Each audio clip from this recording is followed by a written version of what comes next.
their feet here tonight. Sold out. We're ready to go. Cooper Webb, riding under the weather, will stand on the podium behind Adam Cianciarillo.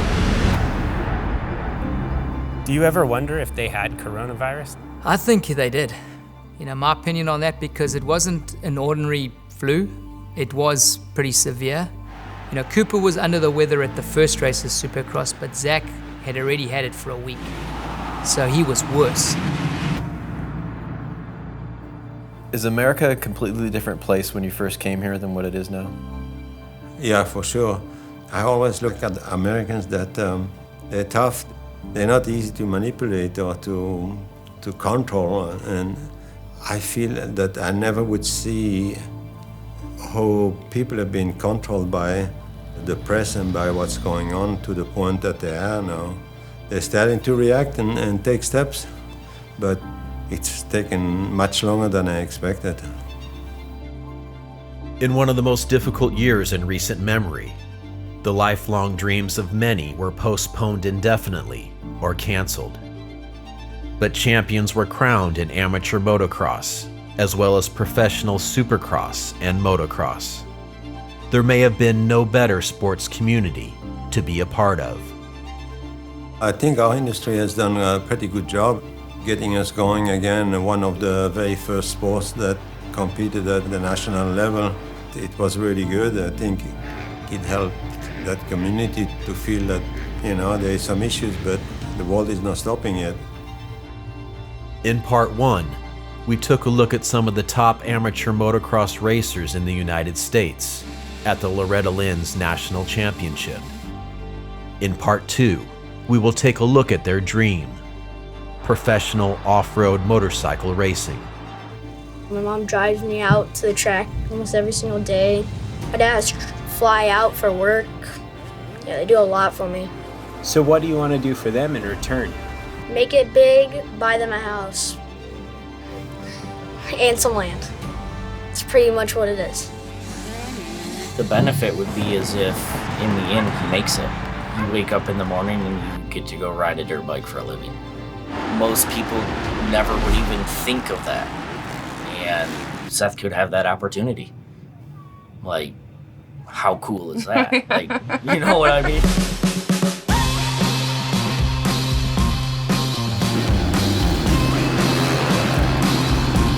Seven rounds and 3 weeks to be played out as we drop the gate on the first one. Cooper Webb, the Wednesday night wonder. This pandemic has been tough for so many industries, but it seems like for outdoor living, it's been incredible. Us as a company, we even launched another brand.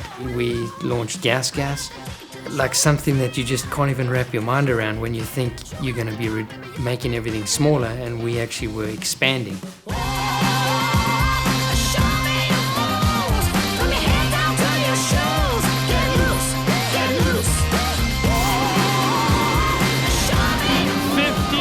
Long weeks later, we are back for Pro Motocross here in America. In 2020, when workplaces and schoolhouses changed, huge numbers took off for the great outdoors and experienced the joy and freedom of riding dirt bikes. When racing schedules were delayed and in question, some racers took the time to prepare anyway. And when running a business seemed like the most difficult job in the country, some companies found ways to expand. It was for some a year of Jubilee.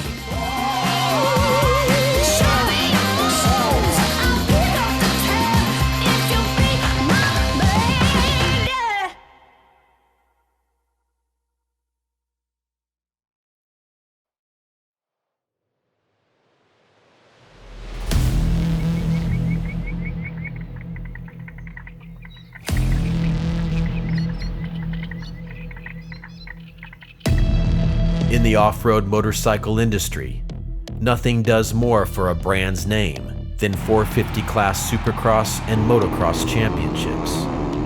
For this purpose, the KTM Group, which primarily represents itself in the KTM, Husqvarna, and Gas Factory racing teams, has invested millions into the Baker's Factory training facility in Claremont, Florida. When you look at the group of KTM and Osborne, it started with Roger. They put good people in good places. Iron sharpens iron, and the group is sharp. When it comes withering down to finally where my name pops up, I need to try and match that. And I feel like every day that I get up to come here, I've got a lot of sharpening to keep up with. It's important to hang around with the right people. They can raise you or drop you. For Alden Baker and the riders he trains, the expectation is Premier Class championships. And Baker's Factory has delivered one every year in Motocross or Supercross since the partnership began in 2015. In 2020, Alden and the KTM Group's main confidence rested with defending Supercross champion Cooper Webb. One of the big qualities that Cooper has is that he does take responsibility for the outcomes. He's not the guy that blames other reasons if he doesn't win. That's a really good quality to have for any athlete, is take responsibility, and then you can do something about it. If you try to blame other reasons, then you're probably going to go backwards. It is super easy to blame other people or the bike or lack of preparation, but for me, at the end of the day, it is on the rider. The hardest thing I've learned so far is when you do win, you work your whole life to win that championship, and it's like, I've done what I've wanted to do since I was a 4-year-old kid. Now what? I've made good money. You almost second guess, or you're looking for that next step. It's tough, and I think even going into 2020, I underestimated that a little bit. Like, hey, I did it in 19, so I know what to expect, but things progress, and they did. After starting 2020 with coronavirus symptoms and poor results, Cooper was able to get his first win at round 6 in San Diego and was closing in on the championship until round 8 in Dallas. I just missed my rhythm, what I was doing, and it sent me over the bars and straight for the concrete, and that was kind of the nail of the coffin in Supercross. Although Webb made a push to compete for the 2020 Outdoor Motocross Championship, his back injury would ultimately sideline him for the majority of that series as well. For the KTM Group, hope for winning a Premier Class championship in 2020 would fall on the shoulders of Marvin Muscan and Zach Osborne. Where else in the world does a rider get to sit down in such a beautiful place and put their gear on? Gave them some fancy chairs. They probably don't. I've not heard enough about these chairs. I was just saying, don't gas them up too much. Keep going. Keep talking about the chairs. And day one, he came in with a pile of concrete attached to his back and just scratched them up. Well, who buys freaking restoration hardware chairs for a shop? I'm like, if you didn't buy these from IKEA, you're an idiot. I care about what you sit in, attention to detail. Look at the sand he just dropped. There goes my vacuum cleaner. Osborne's journey to the Premier Class in motocross racing has defied all stereotypes. At 18 years old, no race teams wanted him in the United States. So in order to save his career, he spent 4 years living in Europe and racing all over the world. I was a really highly touted amateur with a lot of pressure from, realistically like 12 years old. I had kind of lost the fun of racing, and I think that the day that I left for Europe, I didn't really have any money. I was going there, it was like the last shot. I just landed on a really good spot where people had a lot of passion for racing, and it brought fun back into racing for me, a fun that I hadn't experienced in a long time. That's probably one of the keys to why I'm still racing and I'm still successful at 31. I just enjoy it, and I remember those days where I didn't enjoy it, and I know that someday I'll miss these days.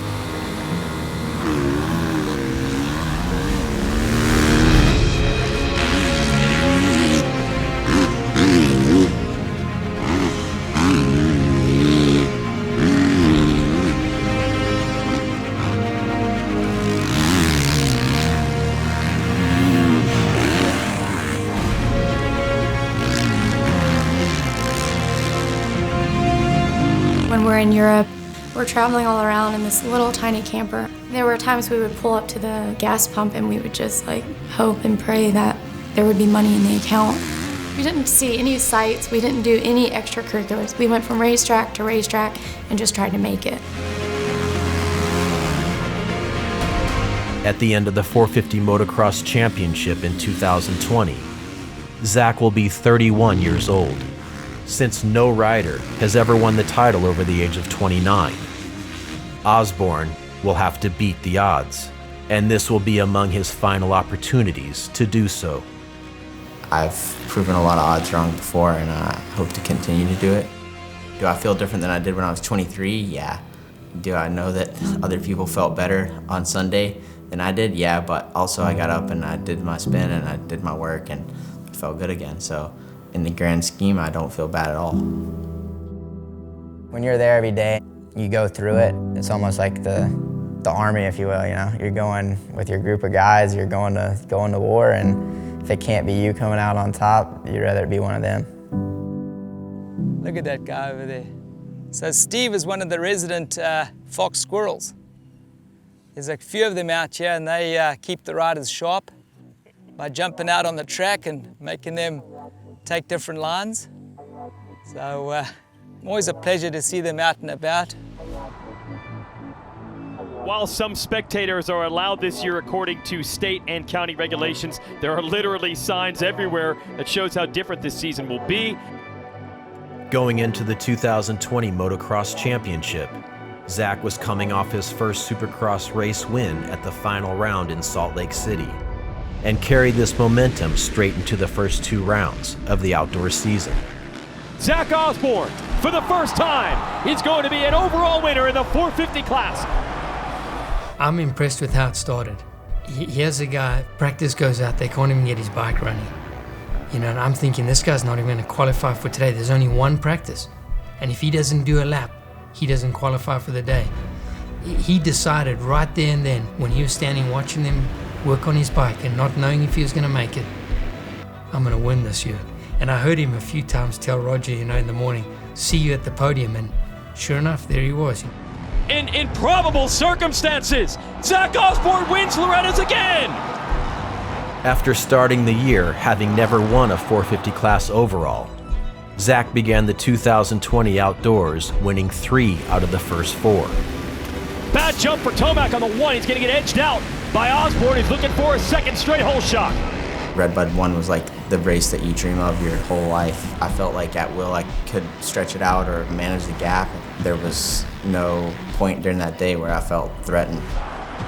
I was impressed that Zach would stay in control of his emotions when things didn't go his way. When things looked pretty bad, you know, he was able to pick it up and deliver. He is flying right now. He's already going for it side by side. Wow. Looking to go from 3rd to 1st here in the course of 1 lap. Zach Osborne completes the pass. By the time the series arrived at the final round in Southern California, Osborne had held the championship points lead for 8 straight rounds over the course of 2 months. With a 24-point lead, he needed just 2 top 8 finishes to clinch the championship.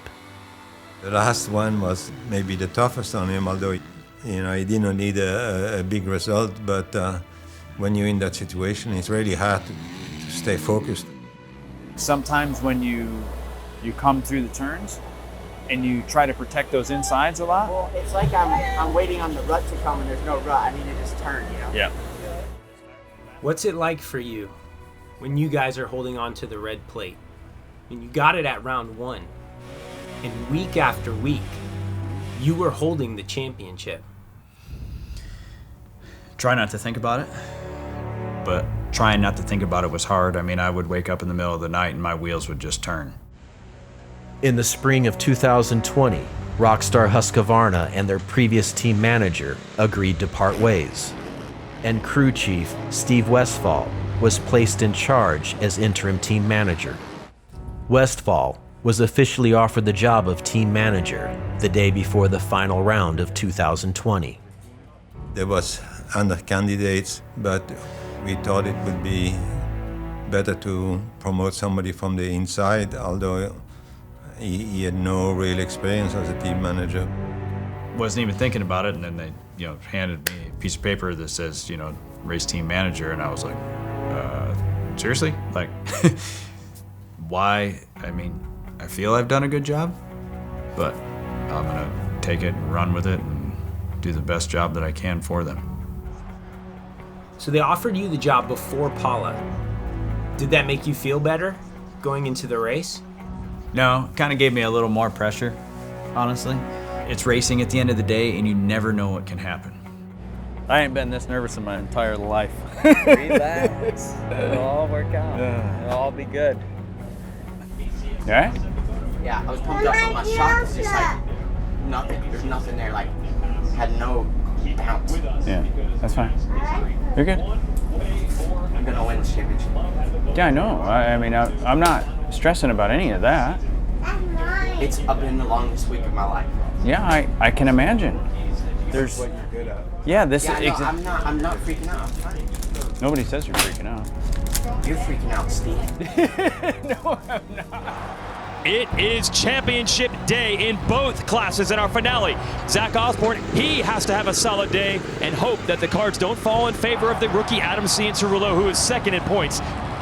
In the days leading up to a motocross championship, a rider will do press interviews and fulfill sponsorship obligations daily.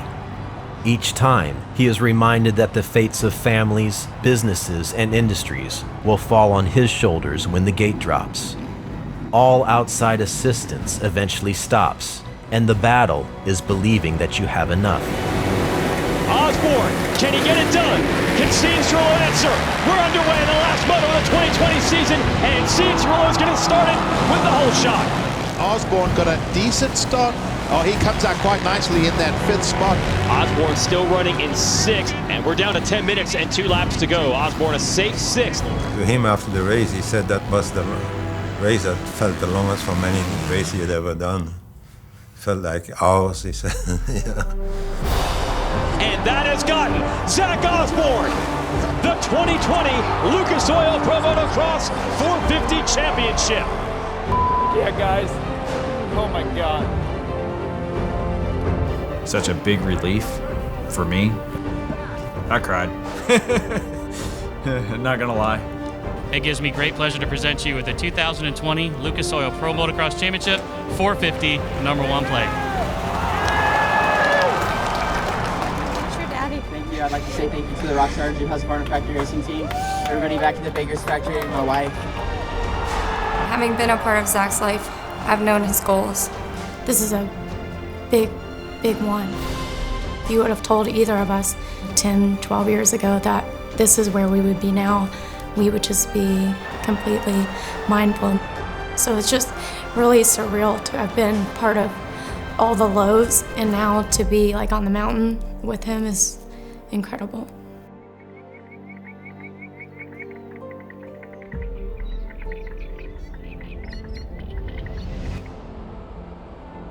We're having problems. The world is it's going a little crazy. We need something right now. What do we need? I think the world needs a little bit more time outside, with their feet on the ground, a little less time working, a little less time chasing the wheel of the rat race. Some milk? That's some. I actually think that this whole coronavirus thing has been good for that. Like, people realize, like, hey, maybe the new car isn't exactly what I need. Daddy! Huh. No, you can't go any higher. Maybe I just need more time at home with my family, or maybe I need more home-cooked meals. I go to the local motorcycle shop and it's sold out. I go to the local bicycle shop and their service line is months long and they don't have any bicycles in the shop and they can't get bicycles for months. People are discovering that outside is free and where it's at, really. Zach loves racing, honestly. Zach can barely go on a 5-day vacation without like missing riding and missing being at the track.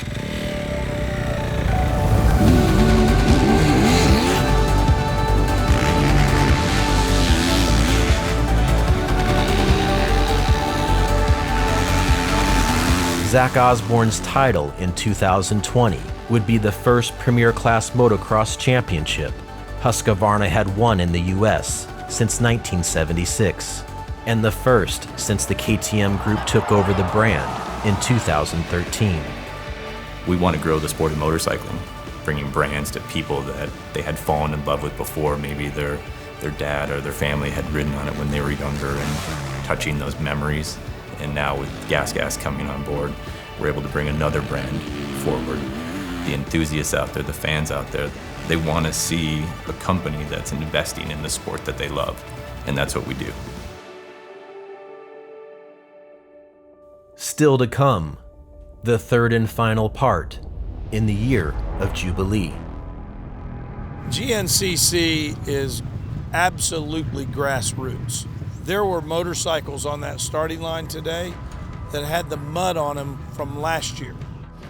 The families that come here, they get freedom for a weekend. Those kids that came to ride motorcycles here, they get out of the RV and their parents let them go wherever. It's like the old neighborhood. You know, these kids, there's a different lifestyle. These kids are a little chippy, you know, they're edgy. They're certainly not afraid. What's the key to going fast? Full start. My brother and I, we lived on a farm, and we could just ride out of our gate and into like endless fields to go riding. You just felt so free, you know, as a kid, because most of the time it's like, don't do this, don't do that, you know, don't run around the pool. The human nature is we can't just live life, you know, alone in the dark, and dirt bikes is a way to bring people together. It gives really a community to belong. You just come up the hill, you know, hook it up in the second and just give it a little whoop-pow!